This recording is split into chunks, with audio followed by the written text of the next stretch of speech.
You remember the light. It was a warm blanket on your skin. It painted the sky in strokes of blue and gold. You took it for granted. Everyone did. The sun was a constant, a given. It was the engine of your world and the heart of your life. You never thought it could be taken away. You were wrong. It happened without warning. One moment the sky was a familiar, comforting blue. The next, it was not. A shadow fell across the world. It was not the shadow of a cloud. It was too perfect, too sudden.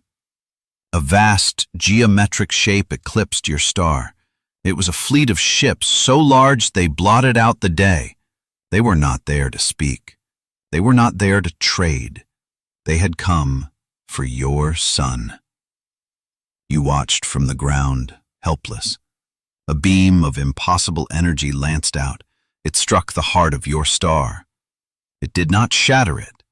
It did not make it explode. It simply drank it. The light spiraled inward. The colors of your world bled away. The warmth vanished. In 90 seconds, your sun was gone. They left behind only darkness and a cold that would kill a world. The night that fell was absolute. It was a blackness your planet had never known. The stars that appeared were cold, distant things. They offered no warmth, no comfort. They were just reminders of what you had lost. Panic was the first wave. It was a tidal force of fear that swept across 7 billion souls. But the cold was faster. The cold was the true enemy. The planet's heat bled into space. The temperature dropped with terrifying speed. Oceans began to freeze from the shores inward. Great sheets of ice cracked and groaned. They marched across the continents. Cities built for warmth became tombs of ice. The power grids failed one by one. The lights of your civilization winked out. They left you in the crushing, silent dark. Billions perished in the first year. They froze in their homes. They starved as the world's plants died. They suffocated as the atmosphere itself began to thin and freeze. Survival became a brutal calculus. You retreated underground. You huddled near geothermal vents. You tapped the dying heat of the planet's core. Humanity became a race of miners and shadows. An empire of ice had been declared, and you were its unwilling subjects. For generations, there was only the cold. There was only the struggle. The stories of the sun became myths. They were tales told to children in the deep, dark places. Pictures of a blue sky seemed like fantasy. The surface of Earth was a monument to your loss. It was a ball of ice, silent and dead. The star thieves, you had no name for them, were a distant, hateful memory, a curse whispered in the endless night. Then, after a century of silence, it came. A signal. It was a faint, cruel whisper from the void. It cut through the static of your frozen world.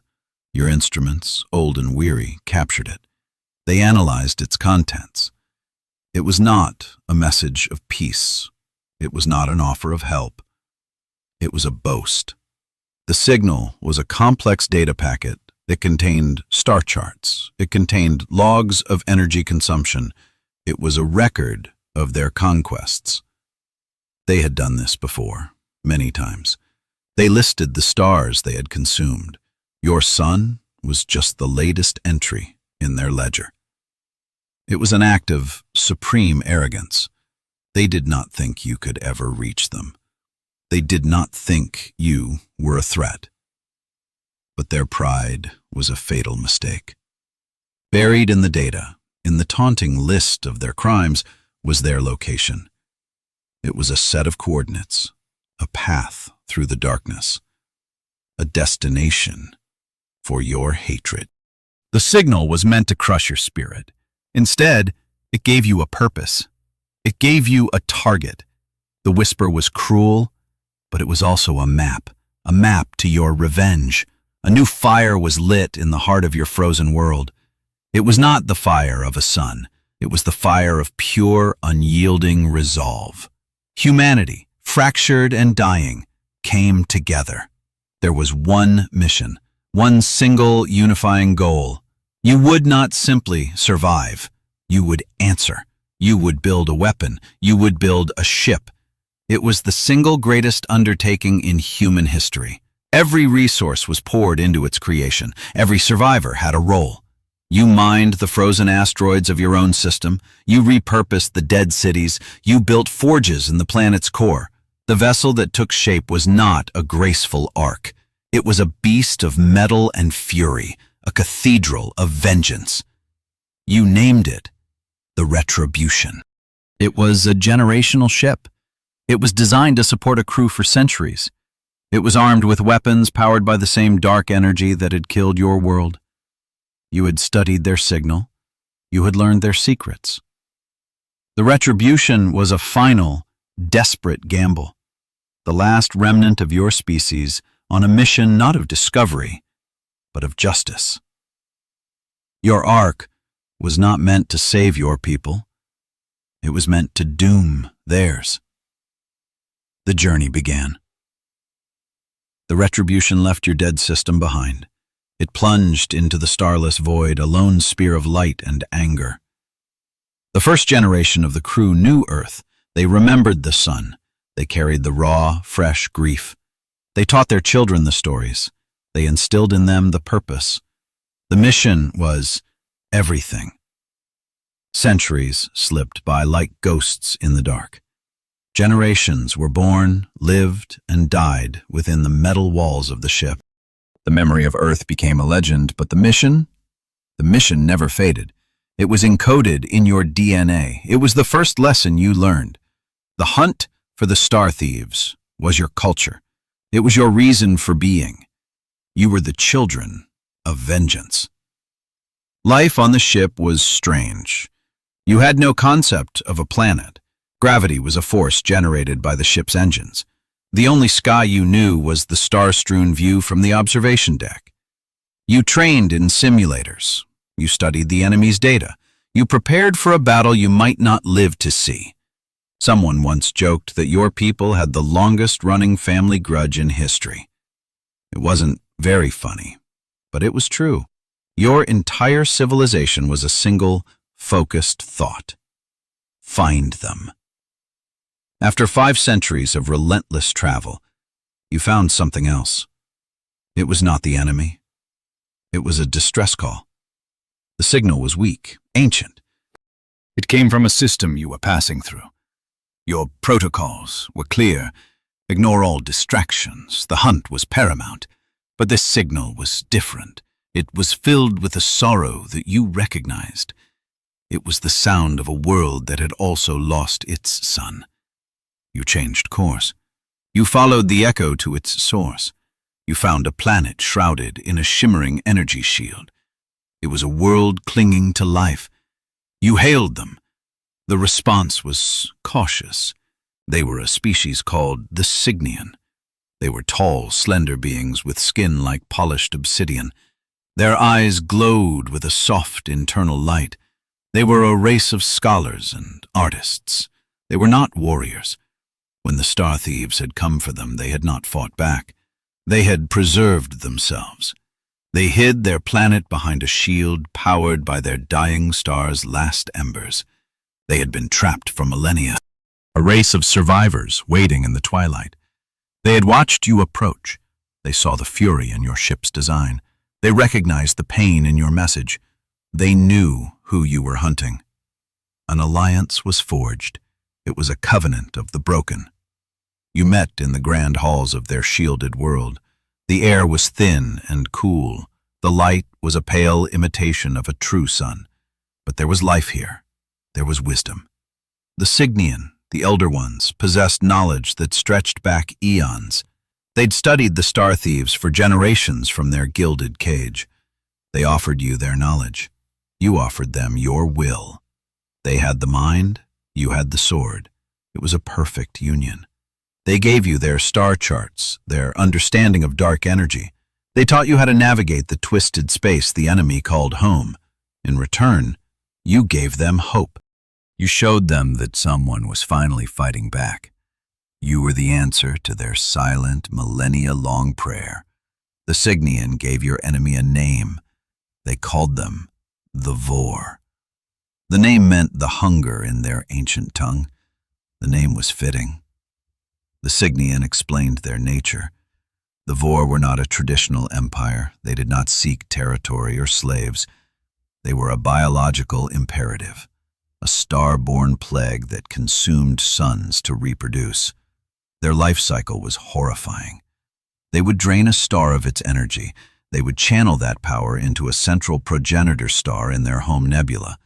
This star was not a normal sun. It was a cosmic womb. It used the stolen energy to birth new Vor ships. The ships were living creatures. They were born with a single instinct: to go out and feed, to find new stars and bring the energy home. They were not evil in a way you could comprehend. They were like locusts. They were a force of nature, a flaw in the design of the universe. They did not hate the races they extinguished. They simply did not care. They were the harvest. You were the crop. The Signian had watched them for thousands of years. They knew there was no reasoning with them. There was only the hunger and the endless, silent expansion of their plague. The Alliance debated the path forward. Your human instinct was simple: destruction. Annihilate their progenitor star. Wipe them from existence. It was a clean, satisfying solution. But the Signian, the Elder Ones, proposed another way, a more profound justice. They had spent their long isolation thinking. They had devised a plan that was not about ending a species, but about changing it. It was a plan of cosmic irony, a future for a future. You would not destroy their progenitor star. You would remake it. The Signian had designed a device, a terraforming seed of immense power. It would not cause an explosion. It would rewrite the star's fundamental processes. It would convert it from a Vor birthing engine into a normal life-giving sun, a G-type star, just like the one you had lost. You would not kill them. You would steal their identity. You would end their crusade of consumption. Their children would be born under a new kind of star. They would evolve differently. The hunger would be gone. You would take their future of endless conquest, and in its place, you would plant a garden. A human officer chuckled. So we're going to fix them? That's the best revenge I've ever heard of. The plan was approved. It was justice, poetic and absolute. Your ship, the Retribution, was now joined by a small fleet of Signian vessels. They were sleek, dark ships, almost invisible against the void. Together, you journeyed toward the enemy's heartland. You entered the Vor Nebula. It was a terrifying sight. A graveyard of stars. The space was littered with the husks of dead suns. They were hollowed-out cold spheres of carbon and iron. The nebula was not dark. It was illuminated by a sickly purple light. This was the glow of the Vor's energy networks. Lines of power crisscrossed the void, connecting the dead stars to their core. It was a web of cosmic horror. Navigating it was treacherous. The gravitational fields were chaotic. Pockets of radiation pulsed like dying hearts. The Vor did not need to defend their territory. Their territory was the defense. For weeks you pushed deeper into this corrupted space. You saw their ships, vast organic cruisers, patrolling the energy lanes. They were like sharks, swimming in an ocean of death. Your combined fleet was small. You relied on Signian stealth technology to remain unseen. The tension on the bridge of the Retribution was a physical thing. Every crew member was at their post. Every eye was fixed on the swirling, toxic clouds ahead. You were in the belly of the beast, and you were about to try and rip out its heart. Finally, you saw it, at the center of the nebula, the progenitor star. It was not a sun. It was a monster. It was a swirling vortex of purple and black energy. It pulsed with a malevolent light. It was vast, larger than any star you had ever seen, and it was alive. You could feel its presence pressing against the ship's hull. It was the source of the Vor, their god, their mother, their womb. Orbiting the star with thousands of Vor ships, not just cruisers, but stations, docks, and immense birthing pods. It was the capital of their plague empire, a civilization built on stolen light. Closer to the star was a single massive planet, a core world. It was a lattice work of metal and rock, directly wired into the progenitor. This was your target. The terraforming seed had to be planted there, deep within their Holy of Holies. The plan was simple. The Cygnian fleet would create a diversion. They would attack a remote energy conduit. It would draw the bulk of the Vor fleet away from the core. During that window, a single small ship would make a run for the planet, a stealth vessel carrying a mixed team of human soldiers and Cygnian engineers. Your team. You were on that ship. The diversion began. The Cygnian ships, silent and deadly, struck the conduit. Explosions of purple energy lit up the nebula. The Vor fleet responded instantly. Thousands of ships turned and surged toward the attack. It was a beautiful, terrifying sight. The perfect distraction. Your small ship, the Dawnbreaker, detached from the Retribution. You accelerated toward the core world. The journey was a nightmare of controlled terror. You dodged debris. You flew through the shadows of colossal Vor structures. Alarms blared as their automated defenses scanned for you. The Cygnian pilot was a genius, weaving the ship through paths that should not exist. You sat in the back, your weapon cold in your hands, your heart hammered against your ribs. You were a single microbe about to infect a god. You breached the planet's atmosphere. It was a thin, toxic soup. Below you was a landscape of machinery and tunnels. The entire world was a machine designed to serve the star. Your target was a central energy regulator, a massive tower that plunged deep into the planet's core. You landed hard at its base. The ramp dropped. "Go," the pilot said. "Make them a sun." You ran. The price of a new sun was steep. Your team fought through the automated defenses of the tower. Vor constructs, mindless drones of metal and flesh, rose to stop you. The corridors were a blur of weapon fire and shouting. Humans and Cygnian fought side by side, brothers in arms, united by loss. You lost good people, friends you had trained with your whole life. Their sacrifices bought you time. They bought you meters. You reached the primary control chamber. It was a vast cavern. At its center was the regulator, a pillar of pulsating energy. This was the spot. The Cygnian engineer, a wise old soul named Lyra, began to set up the device. It was a sleek silver sphere, the seed of dawn. Your soldiers formed a perimeter, holding back the endless tide of drones. "It is ready," Lyra said, her voice calm amidst the chaos. "It must be activated manually. I will stay." You looked at her. You knew what she meant. The feedback from the star's transformation would be instant and lethal. "It has been an honor," she said, her glowing eyes soft. "Tell our children we gave them a new morning." The human commander nodded. "We will." You fell back. Lyra placed her hand on the sphere. You ran, not looking back. A light erupted behind you, a light brighter than anything you had ever seen. It was the color of a sunrise. The Vor's unmaking was not a scream. It was a song. The purple, sickly light of the progenitor star faltered. The monstrous pulse slowed. The star shuddered. Then the new energy from the seed of dawn took hold. The purple was washed away by a wave of brilliant gold and white. The star's very nature was being rewritten. The energy that birthed consumers was being transformed into energy that nurtured life. From the bridge of the Retribution, you watched the miracle.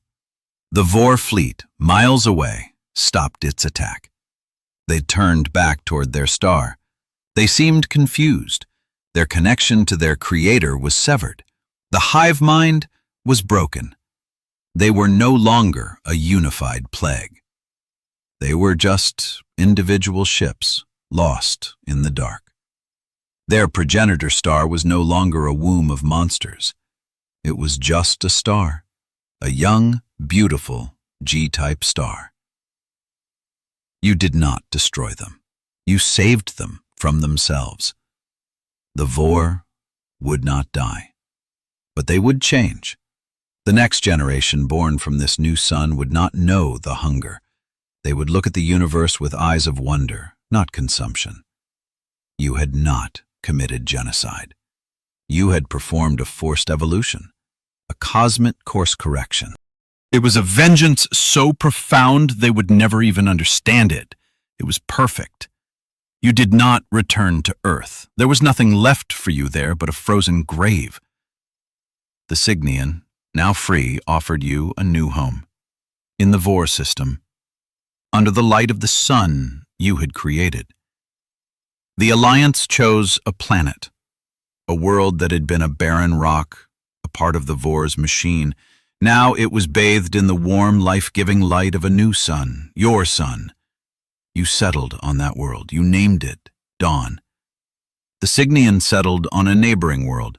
For the first time in centuries, your people felt natural warmth on their skin. They saw a blue sky. They planted seeds in real soil. The children born on Dawn would never know the cold darkness. They would never know the hunt. They would only know the light. You often look up at your new sun. You think about the long journey, the generations of hatred, the sacrifice. The Vor still fly between the worlds. They are lost, confused. They are the last remnants of a dead culture. Their children will be different. Your revenge was not an ending. It was a beginning. You looked at the heart of their empire and you built your home. You took their future, and it was brighter than anything you could have imagined.